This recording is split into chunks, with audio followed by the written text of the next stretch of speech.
मे श्री नमः। श्रीचैतन्यमनोभीष्टं स्थापितं येन भूतले स्वयं कदा मह्यं ददाति स्वपदान्तिकम्। नमो विष्णुपादाय कृष्णपृष्ठाय भूतले श्रीमते भक्तिवेदांत स्वामिन् इति नामिने।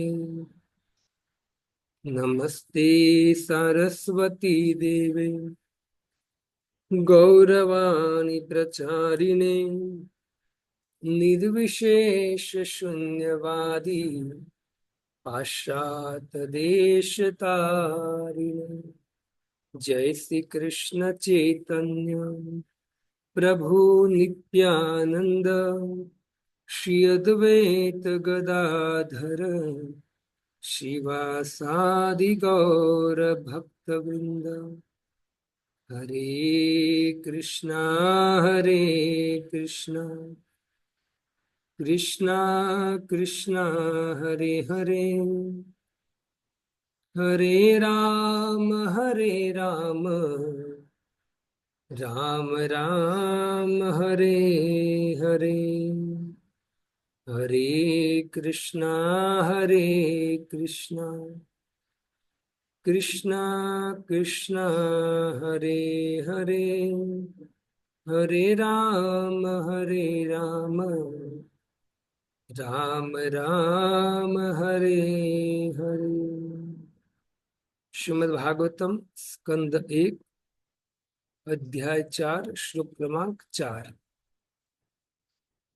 तस्य पुत्रो महायोगी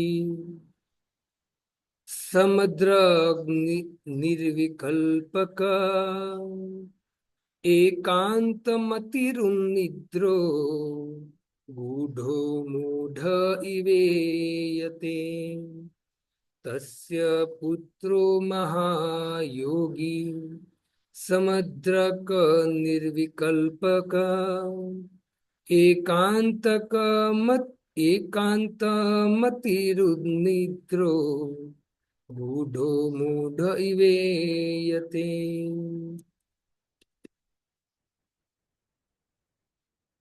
उनका अर्थात व्यासदेव का पुत्र परम भक्त समदर्शी ब्रह्मवादी था, जिसका मन सदैव ब्रह्मवाद में केंद्रित रहता था।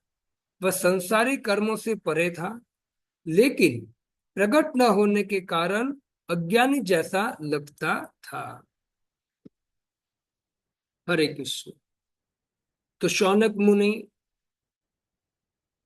सुत गोस्वामी को कुछ प्रश्न कर रहे हैं और कुछ अपनी बातें रख रहे हैं। दो चीज होती है कि जब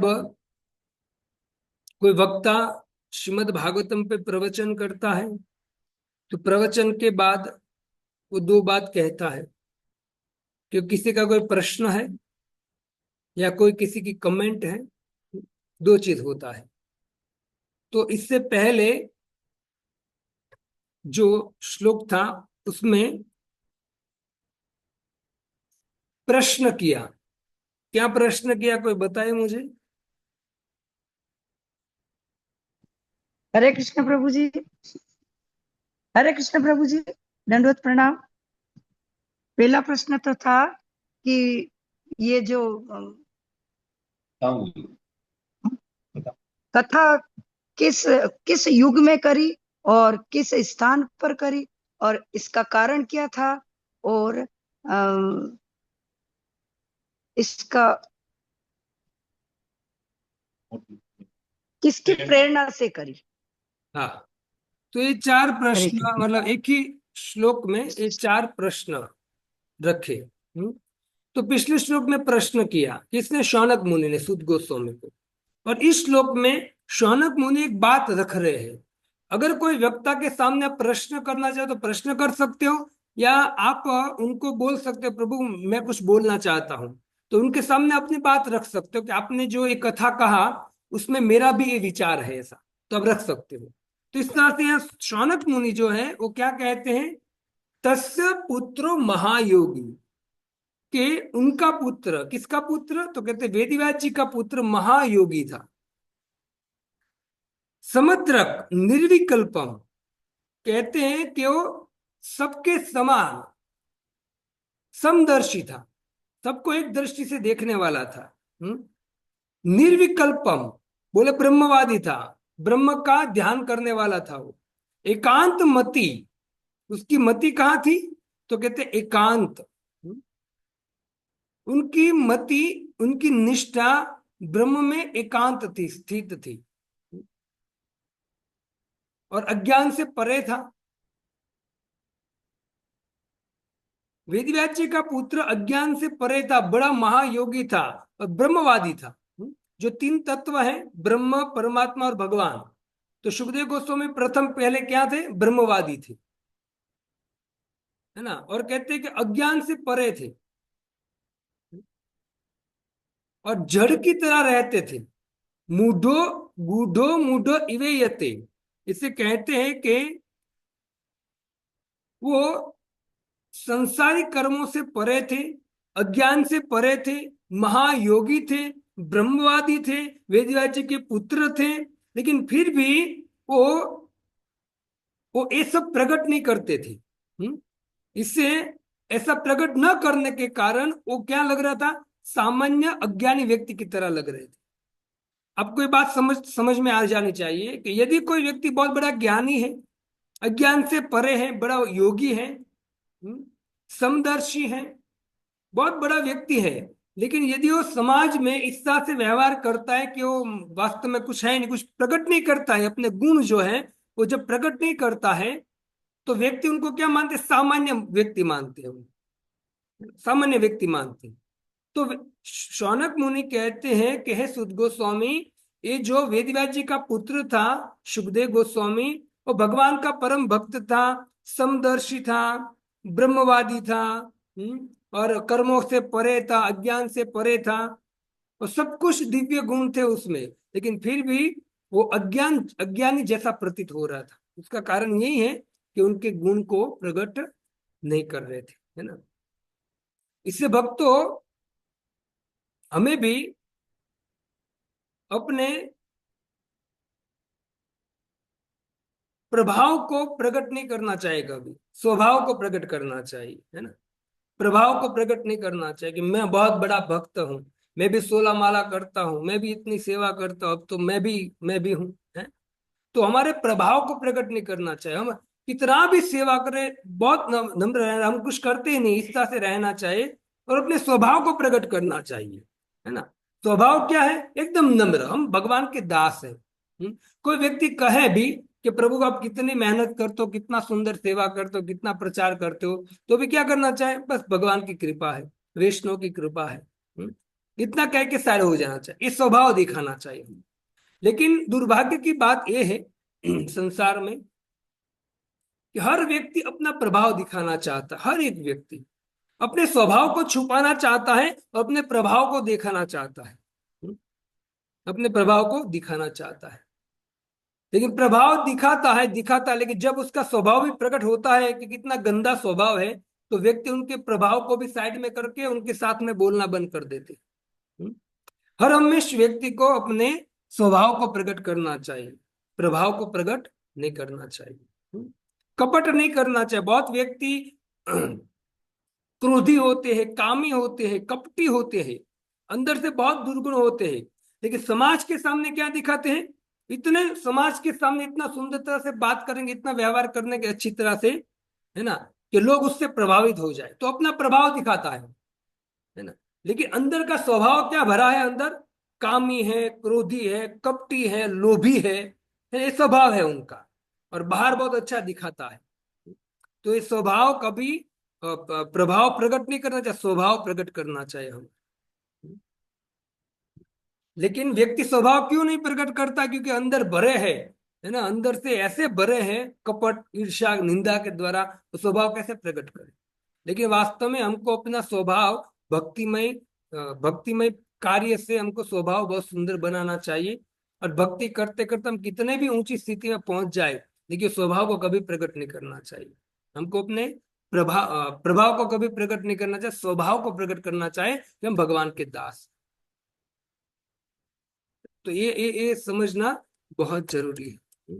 तो अभी हम जो सुन रहे हैं तो हमारे में भी यही, अब जब ये श्लोक सुनते हैं तो अपने आप को खुद को इस श्लोक में रखना चाहिए कि क्या इसमें मैं आता हूँ, क्या मैं स्वभाव प्रकट करता हूँ या प्रभाव प्रकट करता हूँ, है ना। और हम अपने आप को टटोलना चाहिए। खाली इस कान से सुनकर इस कान से निकाल दोगे कि नहीं ये सब हमारे काम का नहीं है। क्योंकि हम कभी कभी क्या ऐसी मूर्खता करते हैं कि जो हमारा स्वभाव है इस हिसाब से अगर कोई हमको ज्ञान देते तो हम उसको एक्सेप्ट करते हैं। यदि हमारे स्वभाव के विपरीत कोई ज्ञान देते तो उसको हम साइड में कर देते। ऐसा होता है। हम्म। तो व्यक्ति कभी भी कितना भी पढ़ ले कितना भी लिख ले वो कभी भी सुधरने वाला नहीं है। वो ऐसा ही रहेगा, कोरा के कोरी स्लेट, दूसरा कुछ नहीं रहेगा। इसे ये सब कुछ बात ग्रहण करके हमको जीवन में उतारने का प्रयत्न करना चाहिए, है ना। वरना होगा ऐसा कि शुरुआत में हम बहुत नम्रता दिखाते हैं, हाँ आप प्रभु जी जो बोलोगे या गुरु जो बोलेगा वही हम करेंगे, और करते भी हैं शुरुआत में। लेकिन जैसे धीरे धीरे धीरे हमको कोई मान सम्मान या हम पता चल जाते हैं कि नहीं अब हम स्टेबल हो चुके हैं, है ना, अब हमारी ख्याति हो चुकी है, लोग हमको जानते हैं कि बढ़िया मैनेजमेंट करते, सब आगे रह के करते, अब जान गए लोग, फिर हमारा हमारा क्या करते हैं, प्रभाव दिखाना चालू करते हैं। फिर हमारा स्वभाव जो नम्रता है सेवा है उसको छोड़ देते हैं हम, है ना। भक्तों के सामने नम्र रहना वो सब कुछ छोड़ देते हैं। फिर अपनी मनमानी करते, फिर हम सोचते हैं कि अब ये हमारी बात माने, है ना। अभी तक तो हमने उसकी बात मानी, हमने सब कुछ सीख लिया है, अब हम हमारा हमारा प्रभाव दिखाएंगे और ये भले अथॉरिटी रहा, है ना, ये हमारी बात मानेंगे, है ना। तो ऐसा हो जाता है। अगर शुरुआत से ध्यान नहीं देते हैं, श्रवण कीर्तन अपने ऊपर नहीं लेते हैं, तो आगे जाके ऐसी स्थिति बन जाती है। और जब ऐसी स्थिति बन जाती है तो जितना भी श्रवण कीर्तन जो भी किया है वो सब कुछ फेल हो जाता है ना। और स्वभाव धीरे धीरे और गंदा होता जाता है, प्रभाव दिखाते दिखाते। तो फिर जो भी हमने मेहनत किया, जो भी श्रम किया है भागवतम सुनने का, भक्तों के संग में कीर्तन कथा करने का, सब सभी श्रम है, वो श्रम श्रम ही रह जाता है, कुछ काम नहीं आता है। इससे कुछ कुछ बात ऐसी होती है जो अपने अपने में लेना चाहिए, और ये हमको अपने आप को टटोलना चाहिए, और टटोलने के बाद हमें इसको एक्सेप्ट करना चाहिए कि नहीं मुझे ऐसा नहीं करना चाहिए। हाँ मेरे अंदर ये भरा है ये सब कुछ, है ना, और बाहर भी कुछ और दिखा रहा हूँ, वो ठीक नहीं है। तो मुझे क्या करना चाहिए, अंदर के दुर्गुणों को, है ना, मिटाने का प्रयत्न करना चाहिए। तभी जाके आगे जाके पूरा लाभ ले पाओगे। वरना चैतन्य चरितामृत में चैतन्य महाप्रभु कहते हैं कि कोटि जन्म करे यदि श्रवण कीर्तन, तब न पाए कृष्ण पदे प्रेम धन। और ऐसा व्यक्ति यदि ऐसे कपट भर के रखता है, बाहर से कुछ और दिखावा करता है, वो करोड़ों जन्म तक श्रवण कीर्तन करता रहेगा, वो कृष्ण को नहीं प्राप्त करेंगे, कृष्ण प्रेम को प्राप्त नहीं कर पाएगा। वो ऐसा ही रहेगा जैसे भौतिकवादी जी रहे, ऐसा ही रहेगा, उसका स्वभाव ही ऐसा रहेगा। इसे हर एक चीज को अपने में लेने का प्रयत्न करना चाहिए, है ना। हम क्या करते, बंदूक भरते हैं, बंदूक समझ लो आप मेरे, बंदूक में क्या भरते, गोली भरते हैं, है ना। तो हमको गोलियां नहीं भरनी है कि प्रभु जी हमको ये भागवतम का ज्ञान दे रहे, तो हम क्या करेंगे, उसको ग्रहण करेंगे, वो ज्ञान से हम अपने हृदय और मतलब दिमाग को भर दें, हृदय को नहीं भरेंगे, दिमाग को भर लेंगे। मतलब जैसे बंदूक में गोलियां भरते ऐसे हम क्या भर लेते सब ये ज्ञान। फिर क्या करेंगे, बंदूक में गोलियां भर जाती है, फिर क्या करते हैं,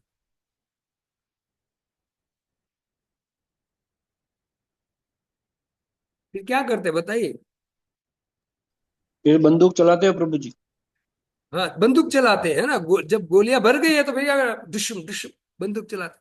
तो वैसे ही हम क्या करते हैं, भागवत में ज्ञान तो ले लेते हैं, और ज्ञान के बाद हम वेद व्याज्य खुद बन जाते हैं, है ना। फिर गोलियां चलाते हैं, प्रभु जी तो आपको पता है भागवत में ये कहा है दुश्मन, ये कहा है ये करना चाहिए, है ना। हम हमको करना चाहिए, नहीं हमको नहीं करना, आपको गोलियां मारना है, आपको आपको करना है। तो ऐसी स्थिति नहीं आनी चाहिए, खुद को सुधरना पड़ेगा तभी होगा।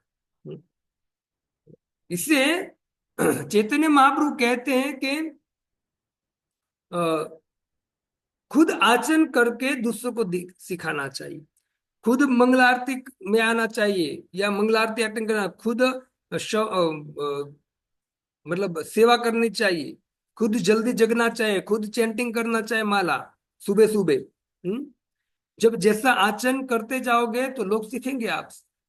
ये खाली गोलियां भरते रहोगे, खाली गोलियां भरते, खुद हम खुद नहीं करेंगे कुछ, खाली गोलियां भरते रहेंगे, दूसरों को ज्ञान देने के लिए सब कुछ दिमाग में बिठाएंगे, तो एक दिमाग में ही रहेगा। और दिमाग से हवा करने में, दिमाग से निकालने में माया को एक क्षण नहीं लगता है भक्त, याद रखना।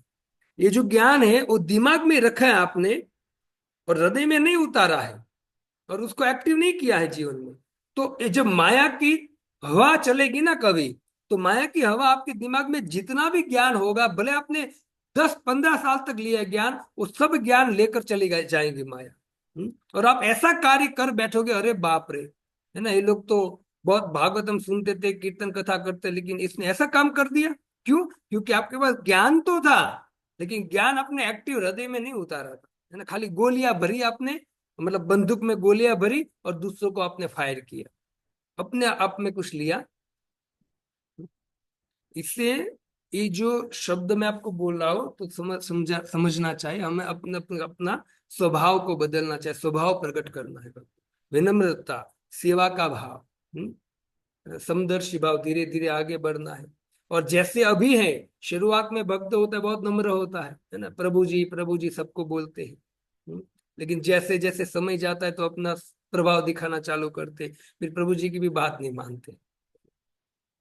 फिर तो प्रभु जी को बोले प्रभु जी ये करना है, प्रभु जी बोले नहीं, ये नहीं करना चाहिए, ये करना चाहिए, ये नहीं करना चाहिए, तो मुंह चढ़ाएंगे, प्रभु जी को डांटेंगे, प्रभु जी ने मेरी बात क्यों नहीं मानी, कितने समय से मैं सेवा कर रहा हूँ, कितने समय से मैं सेवा कर रहा हूँ, मेरी मेरी बात मान चाहिए,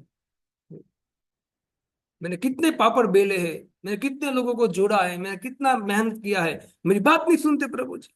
बस ये भाव आया, खत्म हो गई, ये नहीं होना चाहिए। चैतन्य महाप्रभु त्रुणादपि सुनिचेन इसको कहते हैं कि कोई भी अवस्था में आप हमको क्या रहना, नम्र रहना है। सुखदेव गोस्वामी के इस देखो, इस श्लोक के द्वारा ही बोल रहा हूं मैं, कोई बाहर नहीं गया हूं।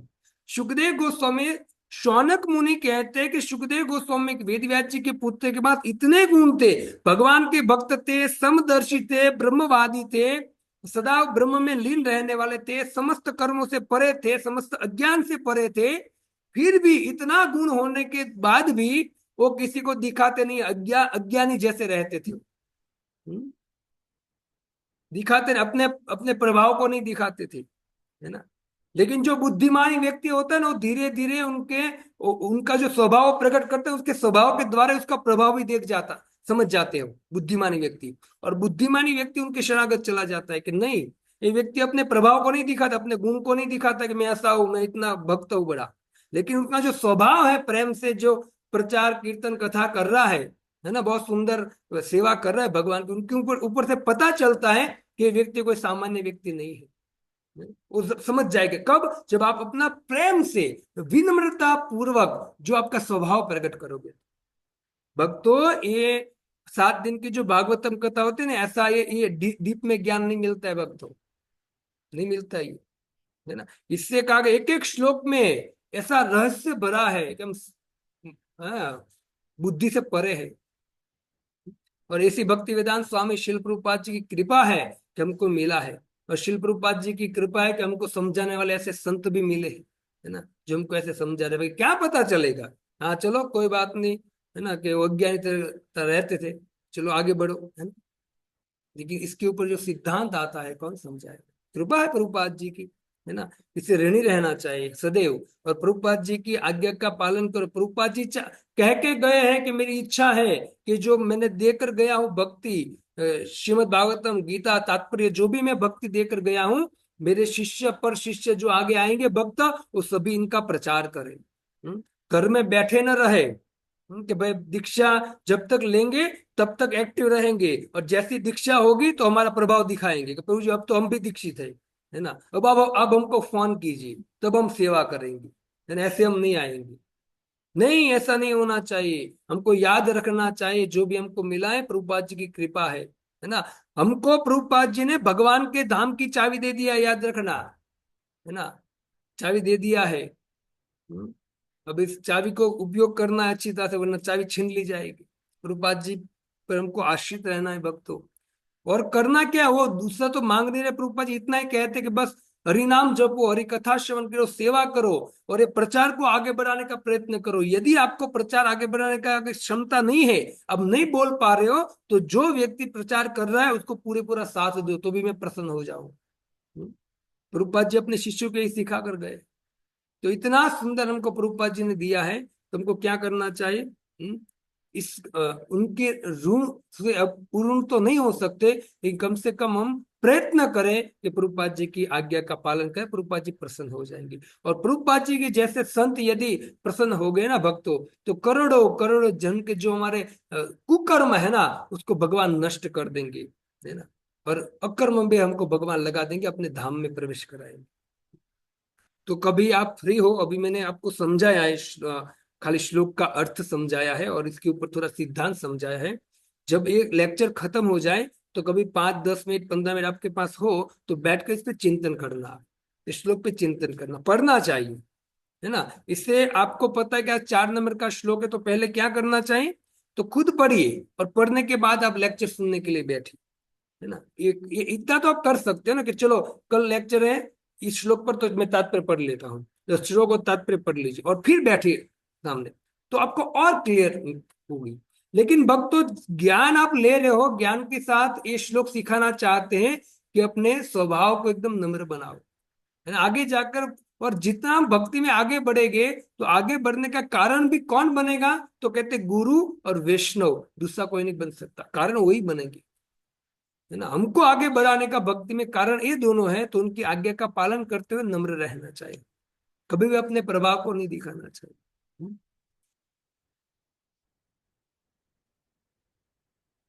अभी ये रिकॉर्डिंग हो रहा है, आप इसको दूसरी बार भी सुन सकते हो। तात्पर्य, तात्पर्य में एक ही पैराग्राफ है, कोई पढ़ेगा?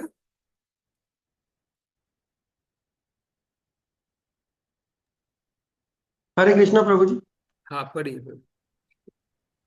श्रील सुखदेव गोस्वामी मुक्त जीव थे, अतएव वे सदैव जागरूक बने रहे कि वे माया पाश में न फंस पाए। हाँ, एक मिनट, एक भगवत मिनट। गीता। सुखदेव गोस्वामी मुक्त जीव थे, सुनिए ध्यान से, अब ये सिद्धांत पकड़िए। वो मुक्त जीव थे, मतलब हमारी तरह बद्ध नहीं थे, हम सब बद्ध है। सुखदेव गोस्वामी मुक्त थे, अतएव वे सदैव जागरूक बने रहे कि वे माया पाश में न फंसे। विचार की, जो मुक्त थे, और मुक्त व्यक्ति को माया छू नहीं पाती है। और मुक्त कब हुआ जाता है, जब व्यक्ति को माया छोड़ देती है, माया से परे हो जाता है, तब व्यक्ति मुक्त होता है। सुखदेव गोस्वामी मुक्त आत्मा होने के बाद भी वो सदा जागरूक रहते थे कि मैं माया के पाश में वापस न फंसू, है ना। विचार, मुक्त व्यक्ति भी ऐसे विचार कर रहा है, तो हमको तो विचार करना ही चाहिए कि हम तो माया में रचे पचे हैं, है ना। तो 16 माला खाली कर लिया, कुछ सेवा कर दिया, तो अपने आप को माया से परे नहीं समझना चाहिए। ये सिखा रहे सुखदेव गोस्वामी, तो मुक्त हो जाए तो भी ध्यान रखना चाहिए माया का। माया इतनी प्रबल है, छोटी सी छेद में अंदर घुसेगी, बड़ी हो जाएंगी, आपको भक्ति भी छुड़ा देंगे, सब कुछ छुड़ा देंगे, आप कितने भी भाव स्तर पर आ जाओ, है ना। जड़ भरत महाराज की कथा सुनिए आप। जड़ भरत महाराज भाव स्तर पर थे प्रभु, भाव स्तर पर, मतलब 8वां स्तर होता है भाव का, और लास्ट स्तर कृष्ण प्रेम होता है। 8वें स्तर पर थे वो, लेकिन उन पर माया ने अटैक किया कि नहीं किया? आपने सुना है कथा, कभी पढ़ा है जड़ भरत का?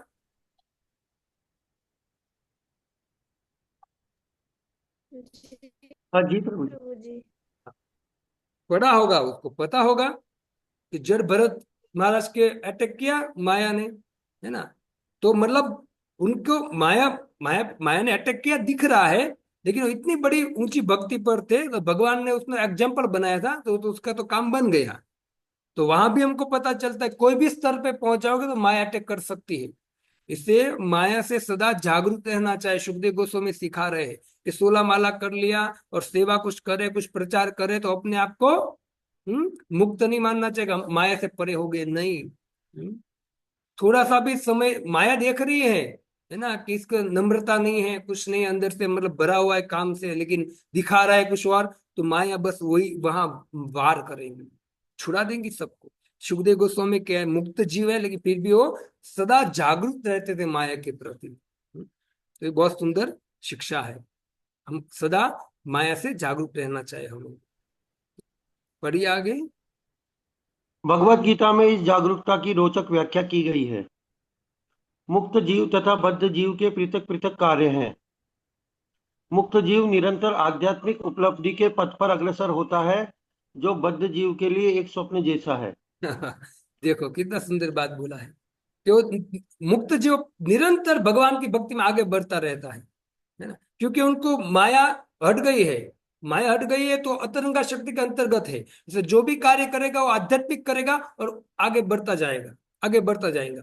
लेकिन जो बद्ध जीव है उनके लिए स्वप्न के समान है, क्योंकि माया, ये महामाया उसको छोड़ ही नहीं रही है ना। शायद 16 माला कर रहा है, 32 माला कर, फिर भी माया, महामाया नहीं छोड़ रही, क्योंकि प्रॉपर नहीं हो रहा है सब कुछ, है ना। इसलिए हमको क्या करते हैं, माया पकड़ के रखते। तो ये जो मुक्त जीव की क्रिया होते हैं ना, तो हमारे हमारे हम उसको देखेंगे तो हमारे लिए तो स्वप्न के समान है ना। सुखदेव गोस्वामी की हम क्रिया है, आप देखना, कभी मैं श्रवण कराऊंगा आपको। वो क्रिया को देखकर हमको लगता है, अरे ये तो कैसे हो सकता है, हमसे तो हो ही नहीं सकता। तो हमारे लिए सब कुछ क्या है, स्वप्न के समान है, क्योंकि हम बद्ध हैं और सुखदेव गोस्वामी जैसे जीव मुक्त है। और हमें भी सुखदेव गोस्वामी जैसे मुक्त होना है, तो हमको सुखदेव गोस्वामी की वाणी को आत्मसात करना बहुत जरूरी है। पढ़िए प्रभु आगे। बद्ध जीव मुक्त जीव के वास्तविक कार्यों की कल्पना तक नहीं कर सकता, जबकि बद्ध जीव इन आध्यात्मिक कार्यों का स्वप्न देखता है, किंतु मुक्त जीव जागृत रहता है। इसी प्रकार बद्ध जीव के कार्य मुक्त जीव को स्वप्नवत प्रतीत होते हैं। Okay okay. भले ही जबकि बद्ध जीव इन आध्यात्मिक कार्यों का स्वप्न देखता है, बद्ध जीव आध्यात्मिक कार्यों का स्वप्न देखता है ना, किंतु मुक्त जीव जागृत रहता है, वो जागृत रहकर एक कार्य करता है। और हम क्या देखते हैं, खाली उसका स्वप्न देख सकते हैं। इसी प्रकार बद्ध जीव के कार्य मुक्त जीव को स्वप्नवत प्रतीत होता है। हाँ यस, भले ही पड़ी। अ, भले ही ऊपरी तौर पर बद्ध जीव तथा मुक्त जीव एक ही धरातल पर लगे, लेकिन वास्तव में वे भिन्न भिन्न कार्यों में लगे होते हैं। ओके ओके, यस यस, तो ठहरिए। जैसे कोई व्यक्ति 16 माला कर रहा है, भगवान का सेवा कर रहा है या सत्संग में कर रहा है, और एक व्यक्ति है वो कुछ नहीं कर रहा है, खाली भौतिक, नितांत भौतिक जीवन जी रहा है। तो अब दोनों जीवन जी रहे हैं, दोनों काम कर रहे हैं, दोनों सेम लगेगी। लेकिन यदि आप आध्यात्मिक दृष्टि से देखोगे कि दोनों का जीवन जमीन आसमान का अंतर है ना, क्योंकि दोनों की एक बार मृत्यु होने वाली है। लेकिन जो खाली भौतिक जीवन जी रहा है उसकी मृत्यु होगी तो अधोगति को प्राप्त होगा, और जो व्यक्ति उनकी जैसे बिजनेस कर रहा है, पति पत्नी का ख्याल रख रहा है, उनका भरण पोषण करता करता भक्ति कर रहा है, वो भी उनकी तरह जीवन जी रहा है, लगता है ऐसा। लेकिन जब वो भक्त शरीर छोड़ेगा तो उनकी गति ऐसी हो जाएगी जो देवताओं को भी दुर्लभ है। जैसे उन, ये बद्ध जीव का मतलब, ये जो भौतिक संसारी जीव है, उनका और भक्त का जीवन भले सेम दिखते कि सेम जी रहे हैं जीवन, है ना, लेकिन दोनों की गति में जमीन आसमान का अंतर हो जाता है ना। इसे याद रखना, आपके साथ कोई आपका मित्र है ना, वो भौतिक जीवन जी रहा है, उसको भक्ति से कुछ लेना देना नहीं है, लेकिन आप उनके साथ रह रहे हो, कभी उससे मिलते हो, तो याद रखना चाहिए हमको इस तरह से भक्ति करनी चाहिए, हमको पता चले कि नहीं, अभी भले हम दोनों सेम लग रहे हैं, वो भी बिजनेसमैन है, मैं भी बिजनेसमैन हूँ, वो भी अपने पत्नी बच्चों का भरण पोषण का मैं भी कर रहा हूँ, है ना, लेकिन अंतर पड़ जाएगा गति का। बहुत बड़ी गति हो जाती है भक्त की, वो सोच भी नहीं सकता है, और उनकी बात छोड़ो, देवता भी नहीं सोच सकता है ना। इससे किसी के घर में कोई यदि भगवान का भक्त है, भगवान की भक्ति कर रहा है ना, तो समझो अपने आप को भाग्यशाली मानना चाहिए कि मेरे घर में कोई व्यक्ति है भगवान की भक्ति कर रहा है, तो समझो कि करोड़ों करोड़ जन्म का मेरे पुण्य फल है, जिनके कारण मुझे इनका संग मिला है, इनका भाई बना हूं, इनका मैं पुत्र बना हूं, इनका है ना पति बना हूं, जो भी है ना, क्योंकि वो भक्ति कर रहे हैं। भक्ति कोई सामान्य नहीं है ना। इसलिए जो घर में कोई भक्ति कर रहा है ना, तो क्या करना चाहिए, उनको पूरे पूरा सपोर्ट करो, पूरे पूरा। और मैं तो कहता हूँ कि आप भी खुद लग जाओ, लग सकते हो तो लग जाओ, बहुत अच्छी बात है। अगर आपकी बुद्धि नहीं लग रही है, भोग में लगी है, तो क्या करो, कम से कम उनको सपोर्ट दो, उनको भक्ति में पूरा आगे बढ़ने का उनको पूरा सपोर्ट देना चाहिए। ये बुद्धिमानी है, क्योंकि भक्ति बहुत बड़ा कार्य है ना। पढ़िए आगे प्रभु लास्ट में। और उनका ध्यान या तो सदैव इंद्रिय भोग पर या फिर आत्म साक्षात्कार की ओर लगा रहता है। बद्ध जीव पदार्थ में मग्न रहता है, जबकि मुक्त जीव पदार्थ से पूर्ण रूप से निरपेक्ष रहता है। इस निरपेक्षता की व्याख्या आगे की गई है। हाँ, तो आगे वो कहेंगे कि निरपेक्ष कहते हैं, वो अपेक्षा नहीं करता है। मुक्त जीव है, वो संसारी जो वस्तु पदार्थ है उसकी मतलब इच्छा नहीं करता है ना, इच्छा नहीं करता है। हाँ, इनको कोई जरूरी चीज है तो ले लेता है, जरूरी है जीवन में तो उसका उपयोग करता है, लेकिन उन पे आसक्त रहना उसको, उस पे वो ध्यान नहीं देता है पूरा, है ना। लेकिन जो बद्ध जीव है वो पदार्थ में मग्न रहता है, पदार्थ को इकट्ठा करने में लगा रहता है। और इकट्ठा किया हुआ पदार्थ यदि कहीं खो जाता है, कोई चोरी कर जाते हैं या कुछ खर्च भी हो जाता है तो उनको दुख लगता है ना, है ना। वो इकट्ठा करता रहता है, इकट्ठा करता है। अगर उसने 5 लाख रुपए इकट्ठा किया है और उसमें से यदि उनको 20,000 रुपये खर्च करना पड़े, है ना, तो भी उसको अच्छा नहीं लगेगा। वो चाहता है कि नहीं, इसमें से खर्च न हो और बढ़े और बढ़े। अगर खर्च होने की जब बात आती है तो उसको अच्छा नहीं लगता, अरे बाप रे, ये देखो ये बीमार हो गया तो इसमें 20,000 रुपये मुझे खर्च करना पड़ेगा।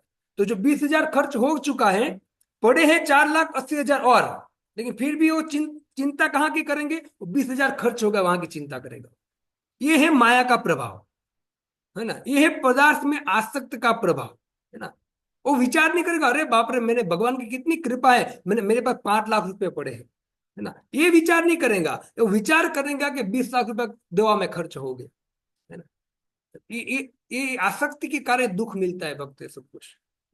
इसे हर व्यक्ति बद्ध जीव है, वो क्या करना चाहे, पदार्थ को इकट्ठा करने का प्रयत्न कर रहा है। पदार्थ को इकट्ठा मत करो, पदार्थ रूपी धन को इकट्ठा मत करो, वो आपके साथ आने वाला नहीं। यदि इकट्ठा करना है ना, तो भगवान के नाम रूपी, भगवान की कथा रूपी, भगवान गीता भागवत में रूपी ज्ञान रूपी, सेवा रूपी, है ना, भगवान के भक्तों की सेवा रूपी धन को एकत्र करो। जहां भी जाओगे साथ में आएगा और आपको सुख देगा और परम गति भगवान का धाम प्राप्त कराएगा।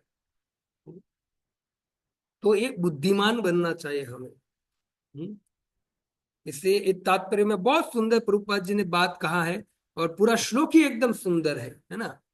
इससे जब भागवत आप पढ़ो आगे, तो ऐसे जब तात्पर्य पढ़ रहे हो तो तात्पर्य पे चिंतन करना बहुत जरूरी है, विचारण पढ़ो। मैंने आपको पहले बोला था, सुखदेव गोस्वामी 12वें स्कंद में लास्ट में, भागवत आप पढ़ रहे हो अभी सब, तो लास्ट में 12वें स्कंद के अंत में कहते हैं कि विचारण परो भक्त्या विमुच्यते नर। यदि आप भागवतम सुनते हो पढ़ते हो तो उसमें विचार करना चाहिए, चिंतन करना चाहिए। आप 1 2 3 4 लाइन पढ़ते हो, उस पर चिंतन करो। चिंतन गाढ़ होगा ना, जितना चिंतन गाढ़ होगा, है ना, उतना भगवान की कृपा हम पर होती जाएंगी। इसे भक्तों, संसार में दुख का कोई अंत नहीं है। कभी हमारे हाथ दुखेंगे, कभी पैर दुखेंगे, कभी सिर दुखेंगे। हाड़ मांस का शरीर है, चाहे कोई भी हो, चाहे भौतिक जीवन जीता हो या कोई भक्त हो, सबको हाड़ मांस का शरीर है तो सबको प्रॉब्लम करेगा ही, है ना।